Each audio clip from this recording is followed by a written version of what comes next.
reflexes, although actually it's not actually all shaking. It's more reflexes.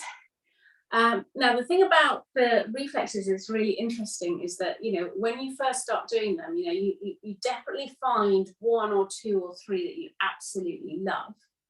And then you do them. And then kind of like, oh, they go a bit stale. And you're like, oh, now it's time to choose another one. Okay. So we're going to go through some of the reflexes in order. I won't talk too much about them, we'll just do them. But what I'm asking you to do is to pick out of the 3 for each area that we do, we're going to pick one that is speaking to us today. And like a bit like a jigsaw puzzle, maybe only a 3 or 4 piece jigsaw puzzle, but still, we're going to put together a little sort of 6 to 8 minute practice that we can do every time, at least for a week or 2 or a month or so, that will help us to relax. Okay, so we're getting to the part of the session now where we're going to really come and get prepared for sleep, lying down at the end of a busy day.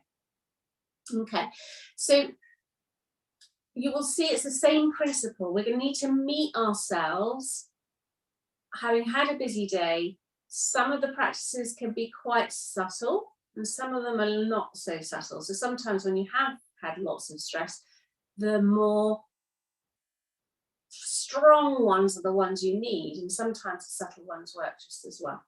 So let's start with feet, hands and face just quickly. So same principle applies, you know, so you could, a stronger practice would be to massage your feet with your hands quite well.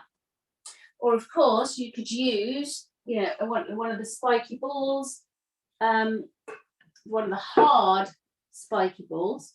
So we've got one of these, where you can have just a single ball, yeah. And you'd use one of those, you know, to really get right in there.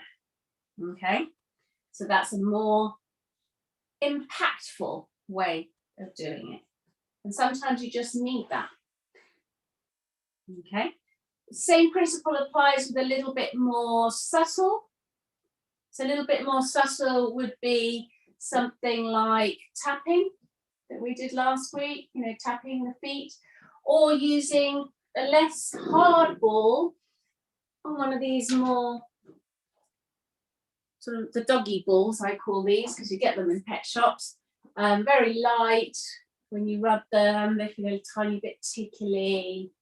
But that might just be meeting you sort of in that medium place where the hard impact is too much.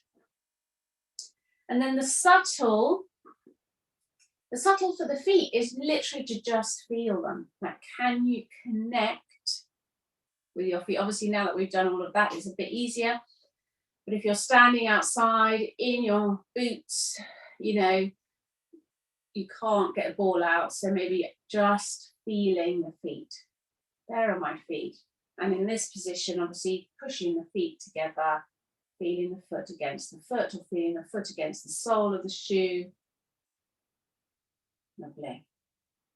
Okay, so we're coming up to the hands. We can do exactly the same. So a hand massage. And as we did earlier with the stretching and squeezing, that's also quite impactful. Big stretch, big squeeze. I have a preference for a hand massage. Love doing these, by the way, in the bath. Yeah, there's something about hand and foot massage, and then you put your feet and hands back in the warm water and your whole body just goes, oh. Yes, try it if you haven't. It's lovely. Really quick practice as well, because you can always get away from everybody having a bath. So big massage. Again, you can use a big stronger ball. So you'd be, you know, using your ball and giving that a really good, spiky. Or you can try a nice light ball. Just a little light ball, nice gentle. If you want a bit lighter stroking, you know, if you don't have a ball with you and you want lighter, you can just stroke. It's lovely, stroke each finger, like as if your fingertip was a paintbrush. That's lovely. It's great, this one, if you're out with kids and you haven't brought anything with you. You can just pretend your fingertip is a paintbrush. And then, of course, the more subtle is just to feel them. It's just to be aware. And now we can bring feet and hands awareness at the same time. So just take a breath.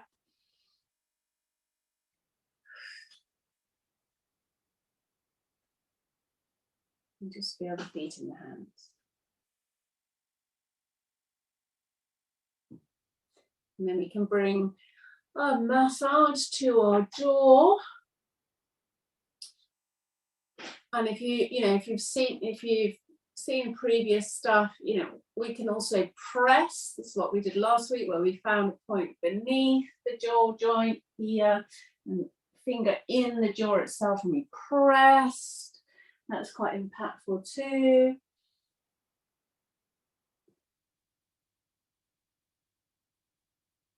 Massage, massaging the point, massaging down the jaw. Oh, that always feels amazing. Just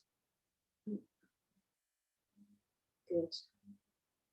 Slightly more subtle again. Spiky balls, good. I've got them in the back of my car, spiky balls, so they're always sort of, if I need one, I just go back to my car. Christmas shopping has brought me back to putting the shopping in the back of the boot, and I've gone, oh look, there's a ball, that's nice. Just have a little quick go standing by the car. It really works. Nice. Again, nice and subtle. You can use your fingertips like paintbrushes to gently stroke one side and then the other. And really light, really. Oh, and you can go both ways. It's fine. That they do have slightly different purposes, but it feels good, whichever way feels right. You can do the crossing of the lips. So again, just coming a bit closer so you can see this one. Fingertips at the corners of the mouth and a little, oh, and it's very light. Of course, a slightly more impactful one that I've missed is using your tongue.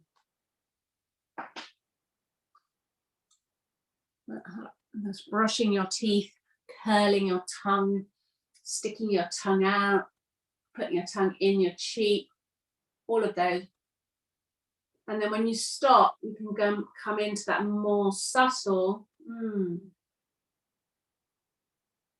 I can feel my mouth and my jaw and my hands and my feet.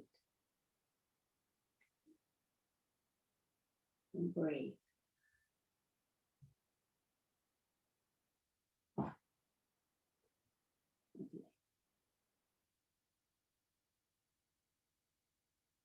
You can just feel that body dropping in. Okay, so let's come to the floor for our lower back, hips, knees, ankles. If there's pain or uncomfortableness in any of those, you know, you'd want to be doing a bit of work to see. Yeah, you can see my legs. So we're going to start with Tock.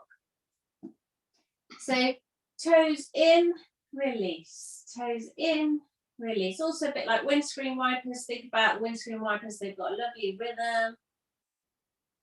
So as soon as you come in to the movement, as soon as you're able, you're going to bring the rhythm in. And again, that's sort of quite an impactful movement. You can feel the muscles engaging and then letting go. So don't do Tock so fast that you miss out on your ability to feel the engagement and the release.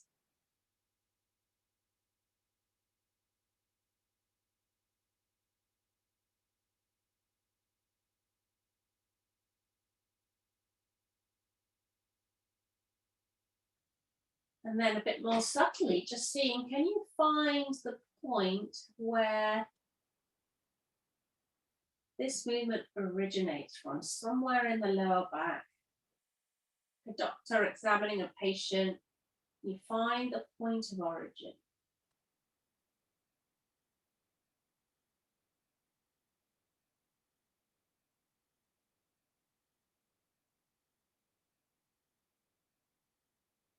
And then when you're ready to bring it to stillness, feel what happens at that point of origin and how it spreads through the rest of the body.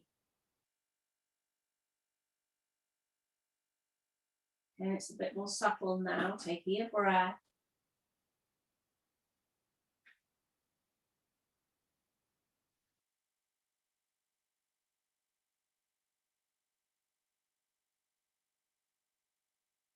The TikTok always good one to start with if you feel, like you have, that the more subtle practices aren't going to work.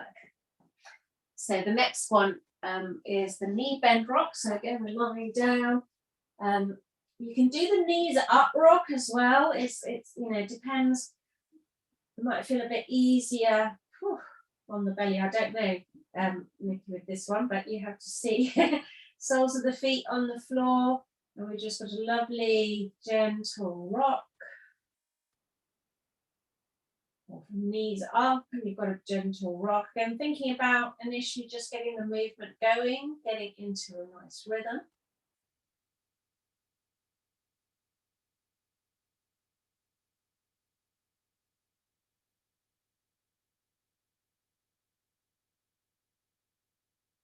And then beginning to think about what's happening here. So feeling how the lower back is the first point of movement, although the point of origin is actually in your feet. It's as if the hand on the skipping rope of your spine is in the lower back and it's flicking that rope all the way, and the rest of the spine is just responding, and in particular your head, like the end of the rope could do whatever it wanted.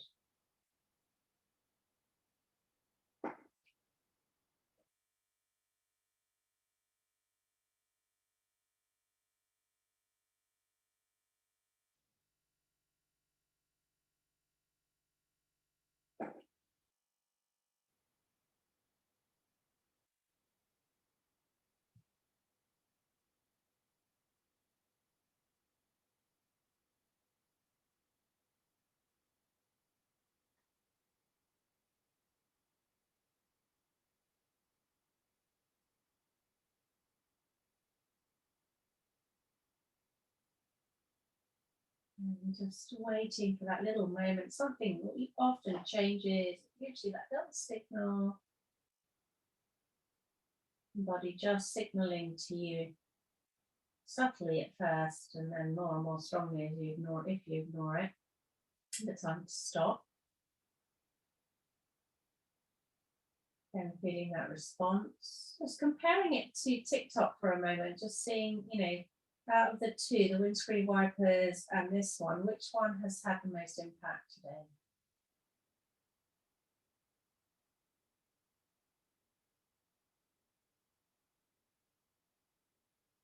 Lovely. And then we're going to roll over. Now you can do this one lying on your back, actually, just so you remember it's the side to side rock. So you've got your feet together, the knees together, and you just give the pelvis a nice little bit of input, rolling side to side. So, however, most people prefer it lying on your front. So you've got the hands as pillows, forehead on the hands, toes pointing towards each other. And again, a bit more subtle, this one. Getting the movement going and getting into rhythm first.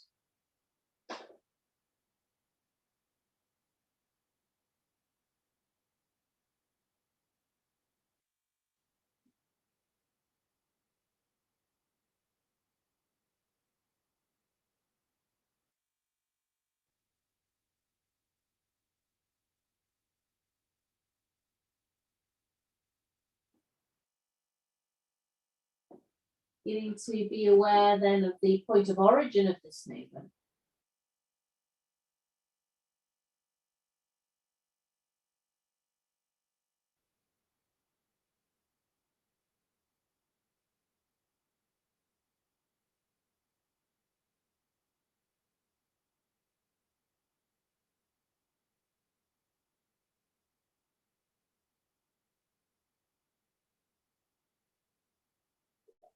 Towards the end, it's always quite nice to see if you can keep the movement going, but reduce the effort by about 50%.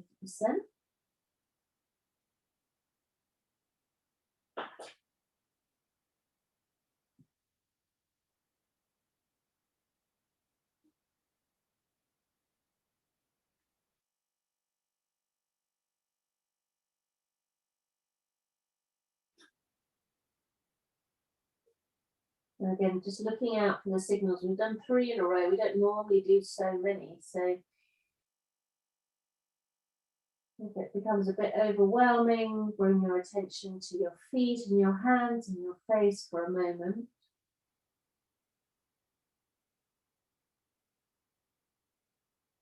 And just noticing what the response in the body is there.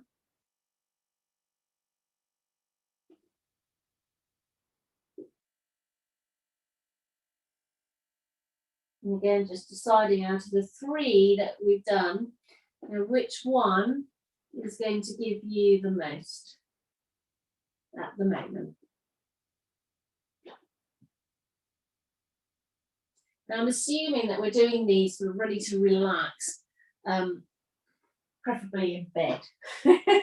So, but you can do this stuff. This one in particular, you can do it sitting up. I'll sit up and show you in a minute, but I've just sort of devised a way of doing the Rigcage Rock whilst lying down, because I understand that doing the full Rigcage Rock with 2 hands either side of the breastbone like this is a little bit too difficult. It's to begin with. So this is sort of a slightly easier version. We've got the right hand just below the rib cage over the spleen, and the left hand is on the right elbow, and we're lying and doing sort of a lying down rib cage rock. And of course, you can also do it sitting.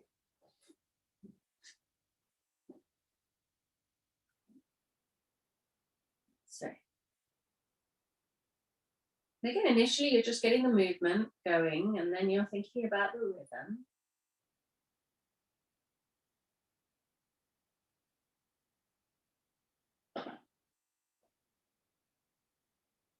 And then we're thinking about where we are moving from. Where's that point of origin?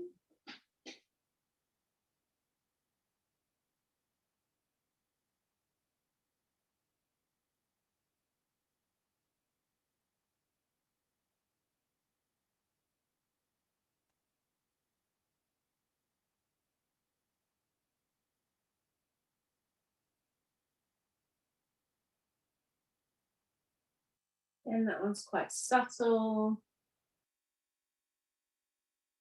See how the body responds. Take a nice breath.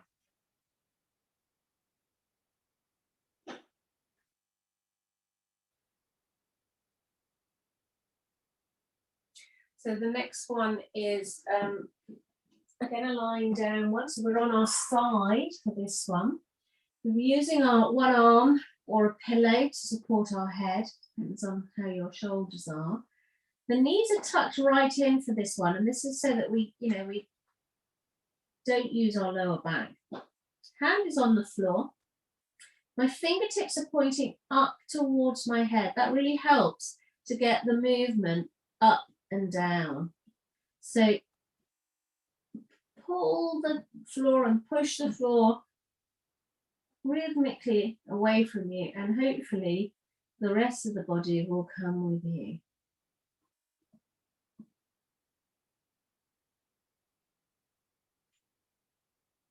And at first you're working out the movement, and then you're dropping into the rhythm of it.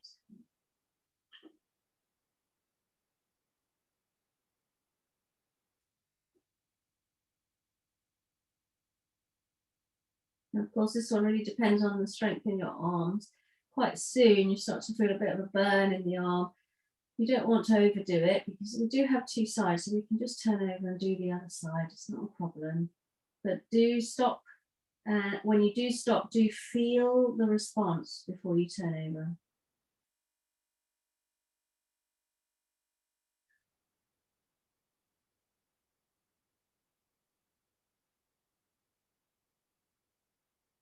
How does that feel?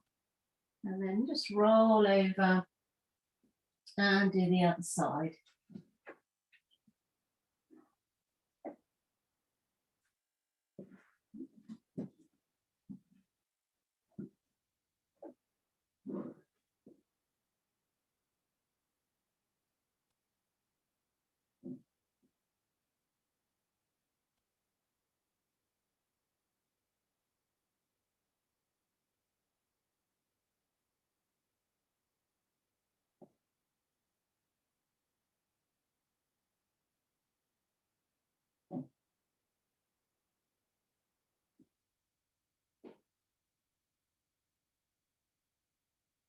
You just find yourself getting used to this process of, getting the rhythm right, getting the movement going, getting the rhythm, and to feel the subtleties of it.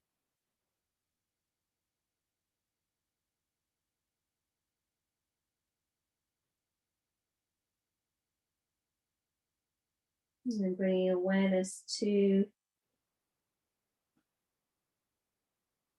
the moment when you finish. How does that feel? What's the response?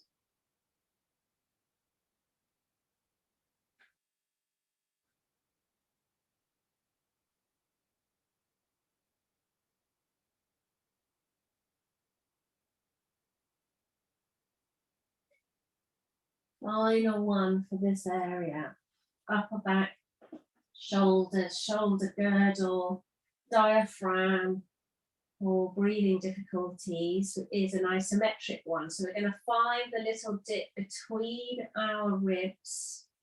There's a hard bit, which is the sternum. We don't want that. Just below it, though, you can put your hand there and breathe. You'll feel the diaphragm moving.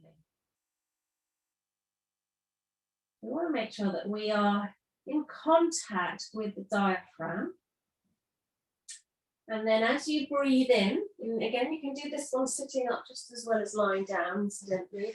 Although I prefer it lying down because the effect afterwards. But you're going to breathe in, hold the breath, push gently against the diaphragm so you can feel it there.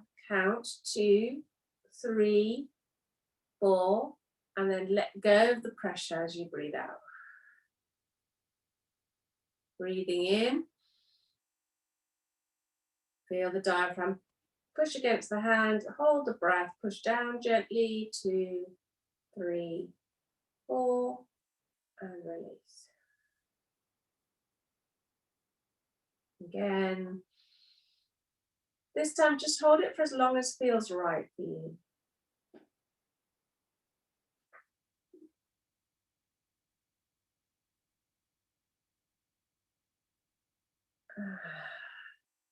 And release. You can just feel that lovely feedback there. So that's the third one in our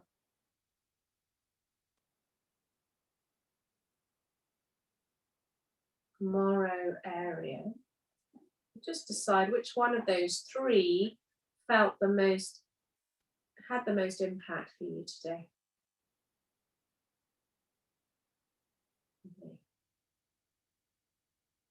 Okay, so we're going to have a look at neck and shoulders next. So again,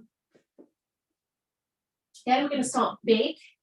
This movement here, we've got one leg bent and one leg straight, like so. The side that's straight has got a straight arm, and the side that's bent has got a bent arm. So I always put my hand on my thigh here, it really helps. And I'm going to look towards my straight arm. And all I'm going to do now is do a straight swap. Looking at the straight arm, straight leg, both on the same time, just swapping from one side to another. And like I said, initially you're just really working out how to do the movement. And then you start to try and bring in a rhythm.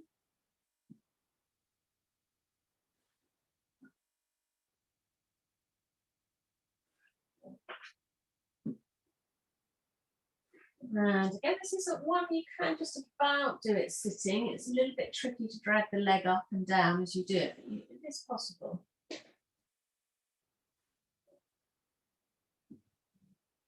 It's just that bilateral rhythmic movement. But the head turning is the bit that really helps here. So you can start to track, find 2 points, track through the ceiling to the other point and back.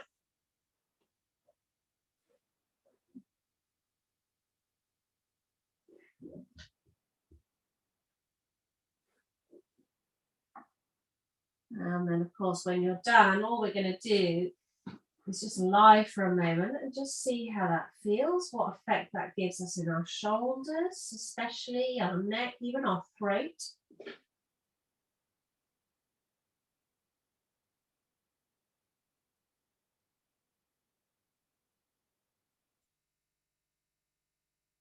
And that, again, that's quite an impactful one. You might need to start there. This next one a bit more subtle. So here we are, we're going side to side. So this is like saying rapid nose with your head, and you're not turning very much from side to side. It's just a little, it's like the bottom roll that we did. It's a small movement. And again, this is another one that can be done sitting. We've done it sitting before when we call it the flagpole polishing. So we're just sitting top of the flagpole and just sort of rocking and polishing the top of that flagpole.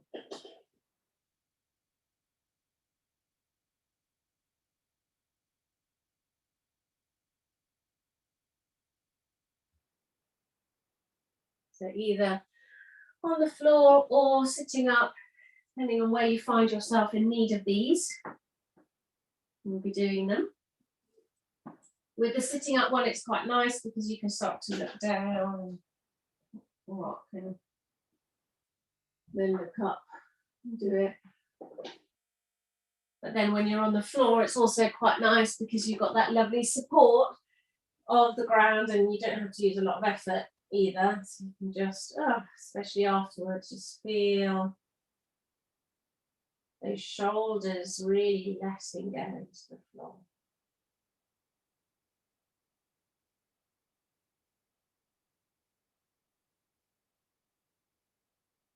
So the more subtle practice of this one, although in some ways it's more impactful, is an isometric one. So if you find where your head is touching the floor, and if you're sitting up, you just can bring your hand to the back of the head here.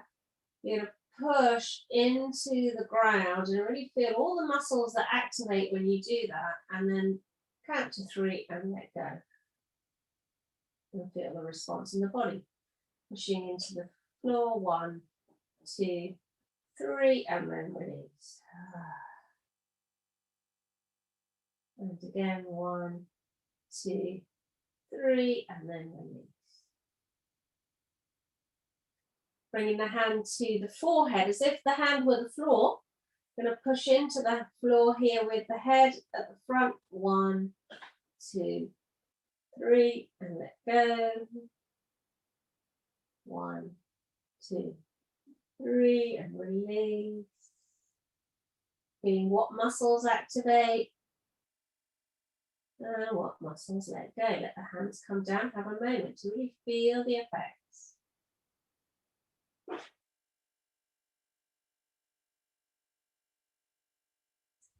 Bringing the hand then just above the ear. So same as if this was the floor, you're going to push the head into the floor. 1, 2, 3, and then release. 1, 2, 3, and then release. 1, 2, 3, and then let go. Notice the effect, especially in the shoulder. This one, it feels different. That shoulder to the other one. And it's subtle, but it's definitely there. And then the other side. 1, 2, 3, and release. 1, 2, 3. Feeling what muscles activate, and then how they release. Bring the hands down, and there we go.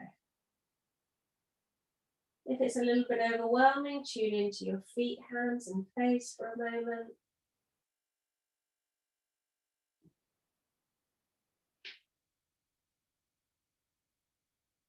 And you can see that we are nicely prepared for a little bit of a relaxing moment, whether it's lying down and going to sleep or just sitting in the chair for 5 minutes and chilling out.